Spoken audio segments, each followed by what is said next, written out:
আসসালামু আলাইকুম রহমতুল্লাহ।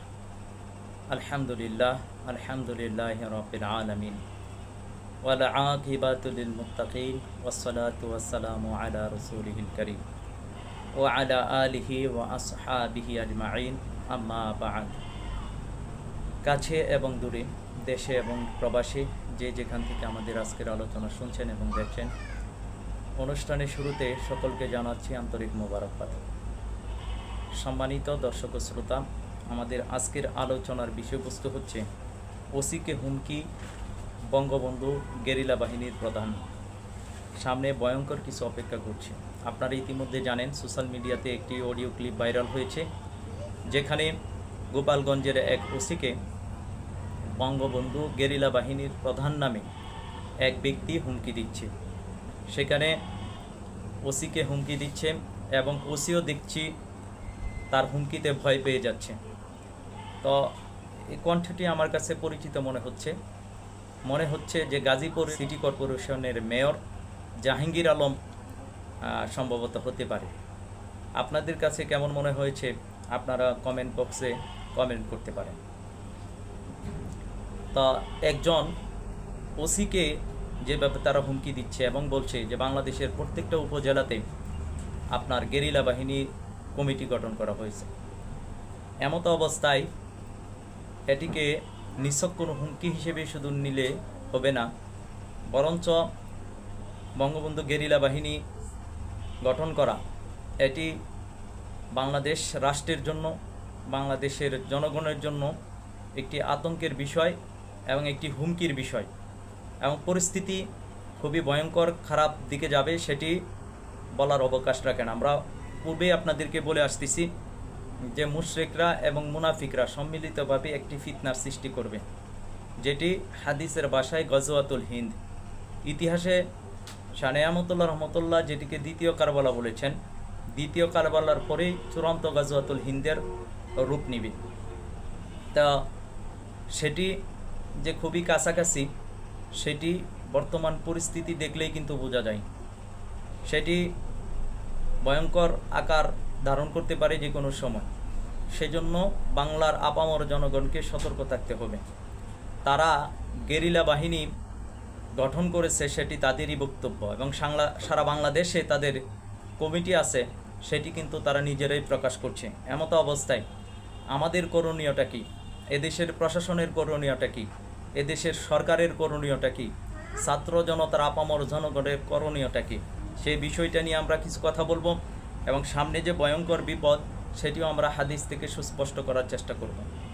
বর্তমান অনেক আবেগী মুসলমান আছে যারা আপনার বিষয়টাকে পাত্তা দিতে চায় না, গুরুত্ব দিতে চায় না। যখন আমরা কমেন্ট বক্সে দেখি তখন দেখি অনেকেই কমেন্ট করে মানে আবুল তবুল, একবারে আবেগী কমেন্ট, অথচ তাদের ন্যূনতম কোনো প্রস্তুতি নেই।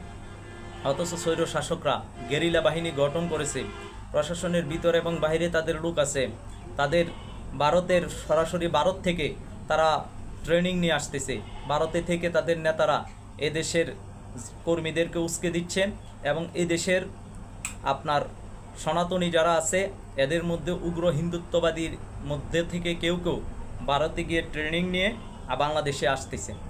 আর এই আবেগী মুসলমানেরা এখনও বিষয়টারে নিছক ঘটনা হিসেবেই মনে করতেছে, কাকতালীয় ঘটনা মনে করতেছে, কিন্তু এটি যে কতটুকু ভয়ের কারণ হতে পারে সেটি তারা উপলব্ধি করতে সম্পূর্ণরূপে ব্যর্থ হচ্ছেন। এজন্য একটি হাদিস বলবো যে বর্তমান মুসলমানদের অবস্থাটা কি, সেই ব্যাপারে সুনানে আবু দাউদের 4297 নম্বর হাদিসটি যদি আপনারা দেখেন, যেখানে সাওবান রাদিয়াল্লাহু তাআলা আনহু থেকে বর্ণিত এসেছে যে তিনি বলেন, ক্বালা রাসূলুল্লাহি সাল্লাল্লাহু আলাইহি ওয়াসাল্লাম, আল্লাহ রাসূল সাল্লাল্লাহু আলাইহি ওয়াসাল্লাম বলেছেন, ইউশিকুল উমামু আন তাদাআ আলাইকুম কামা তাদাআ আল আকালাতু ইলা কসআতিহা। আল্লাহ রাসূল সাল্লাল্লাহু আলাইহি ওয়াসাল্লাম বলেন, খাদ্য গ্রহণকারীরা যেভাবে খাবারের পাত্রকে সামনে নিয়ে একে অপরকে আহ্বান করে, ঠিক তেমনইভাবে বিজাতিরা তোমাদের বিরুদ্ধে একে অপরকে আহ্বান করবে। সাহাবীদের মধ্য থেকে এক সাহাবী বললেন, ফাকালা কাইলুন ওমিন কিল্লাতিন নাহমাইজিন, হে আল্লাহ রসুল সাল্লাল্লাহু আলাইহি ওয়াসাল্লাম, আমরা কি সেদিন সংখ্যায় কম হব? আল্লাহ রসুল সাল্লাল্লাহু আলাইহি সাল্লাম বললেন, ক্বালা বাল আনতুম ইয়াউমাইযিন কাসীর, না সেদিন তোমরা সংখ্যায় অধিক হবে। ওয়ালাকিন্নাকুম গুসাউন কাগুসাইস সাইলি, দিন তোমরা সংখ্যা গরিষ্ঠ হবে কিন্তু তোমরা হবে প্লাবনের স্রোতে ভেসে যাওয়ার আবর্জনার মতন। আল্লাহ রাসূল সাল্লাল্লাহু আলাইহি ওয়াসাল্লাম বলেন, আল্লাহ তাআলা তোমাদের শত্রুদের অন্তর হতে তোমাদের পক্ষ হতে আতঙ্ক দূর করে দিবেন, তিনি তোমাদের অন্তরে ভীরুতা ভরে দিবেন। ক্বালা কাইলুন ইয়া রাসূলুল্লাহি সাল্লাল্লাহু আলাইহি ওয়াসাল্লাম ওয়ামাল ওয়াহান। আল্লাহ রাসূল সাল্লাল্লাহু আলাইহি সাল্লামের কাছে এক সাহাবী বললেন, ইয়া রাসূলুল্লাহ, ওয়াহানটা কি? ক্বালা, আল্লাহ রাসূল বলেন, হুব্বুদ দুনিয়া, দুনিয়ার মহাব্বত, ওয়া কারাহিয়াতুল মাউত, মরণের ভয়। তোমাদের ভিতরে দুনিয়ার মহাব্বত ঢুকে যাবে এবং মরণের ভয় ঢুকে যাবে। আজকে আমরা দেখি মুসলমানরা সংখ্যায় পৃথিবীতে 200 কোটি হলেও মুসলমানদের আজকের এই হাদিসটি বাস্তব। মুসলমানরা আজকে দুনিয়ার প্রেমিক, দুনিয়া লোভী, অধিকাংশ আলেমরাও আজকে দুনিয়া লোভী, ওয়া কারাহিয়াতুল মাউত, এবং তারা মরণকে ভয় পা, মৃত্যুকে ভয় পা, যার কারণে আজকে মুসলমানদেরকে ভয় পা না, বরঞ্চ মুসলমানদের অন্তরে ভয় ঢুকে গেছে। আজকে দেখবেন আবেগে মুসলমানরা শুধু আবেগেই সীমাবদ্ধ, তারা কোনো কর্মপদ্ধতির ক্ষেত্রে গাফেল, তারা সতর্কর ক্ষেত্রে গাফেল। তারা সামনে যে ভয়ঙ্কর দিনগুলো অপেক্ষা করতেছে, আপনার ভারতের উগ্র হিন্দুত্ববাদীরা এবং তাদের এজেন্ট, তাদের সহযোগীরা, এই দেশেরই ক্ষমতালোভী স্বার্থলোভী মানুষেরা তাদের পক্ষ হয়ে এজেন্ডা বাস্তবায়ন করার জন্য কাজ করতেছে, কাজ করবে, সেটি তারা উপলব্ধি করতেছে না। সামনে যে ভয়ঙ্কর দিনগুলো অপেক্ষা করতেছে সেটি কেমন, সেটি হুযায়ফা ইবনে ইয়ামান রাদিয়াল্লাহু তাআলা আনহু থেকে হাদিস থেকে বর্ণিত। তিনি বলেন, আমি আল্লাহ রাসূল সাল্লাল্লাহু আলাইহি ওয়াসাল্লামকে বলতে শুনেছি, মানুষের জীবনে এমন একটি সময় আসবে বছরে কয়েকবার তারা বিপর্যস্ত হবে। এর একটি শুরু হবে বায়ু দ্বারা, হিন্দুদের দুর্গ ক্ষতিগ্রস্তের মাধ্যমে, আর শেষ হবে দুর্ভিক্ষের মাধ্যমে। আর এই দুর্ভিক্ষ শেষ না হতেই মুশরিকরা একটি ফিতনার সৃষ্টি করবে, আর সেই ফিতনা মোকাবেলার জন্য হিন্দুস্তানের পূর্বাঞ্চল থেকে এক দল মুসলিম দাবিত হবে, আর মুশরিকরা তাদেরকে এমনভাবে হত্যা করবে যেমনভাবে তোমরা একটি নির্দিষ্ট দিনে পশুগুলোর উপর আল্লাহর নাম স্মরণ করো, ফলে তারা পরাজিত হয়ে যাবে। অনুরূপ আরেকটি দল মুশরিকদের দিকে দাবিত হবে, তাদের সাথে থাকবে আল্লাহর সাহায্য, তারাই বিজয়ী, তারাই বিজয়ী, তারাই বিজয়ী। আল্লাহ রাসূল সাল্লাল্লাহু আলাইহি সাল্লাম বলেন, তাদের নেতা হবে দুর্বল। আল্লাহ রাসূল সাল্লাল্লাহু আলাইহি সাল্লাম প্রথম দলটির জন্য আফসোস করে বলেন, আহা, প্রথম দলটির জন্য কতই না উত্তম হতো যদি তারা তাদের নেতার অনুসরণ করত বা তারা তাদের আমিরকে গ্রহণ করত। সাহাবী বললেন, ইয়া রাসূলুল্লাহ সাল্লাল্লাহু আলাইহি ওয়াসাল্লাম, তারা কি তাদের আমিরকে গ্রহণ করবে না? আল্লাহ রাসূল সাল্লাল্লাহু আলাইহি সাল্লাম বললেন, না, এরা নিজেরাই নিজেদেরকে যোগ্য মনে করবে। এই হাদিসটিও আজকে বাস্তব। আগের যে সুনানে আবু দাউদের 4297 নম্বর হাদিস এবং আজিফাতিল আজিফা গ্রন্থের 83 নম্বর যে হাদিসটি, আজকে আমরা সুস্পষ্টভাবে সেটি আমাদের চোখের সামনে দেখতেছি যে এমন ঘটনা ঘটতে যাচ্ছে, মুশরিকরা ফিতনা সৃষ্টি করতে চাচ্ছে, আর মুশরিকদেরকে মোকাবেলার জন্য এদেশের কিছু আলেম সমাজ আছে যারা ভুল সিদ্ধান্ত নিচ্ছে। তারা আল্লাহ রসুলের সিরাতের দিকে কোনো খবর নাই। কোরআনে আল্লাহ তাআলা যে শক্তি সঞ্চয় করতে বলছেন, সেই শক্তি সঞ্চয়েরও তারা কোনো তোয়াক্কা করছে না, বরঞ্চ তারা আন্দোলনমুখী।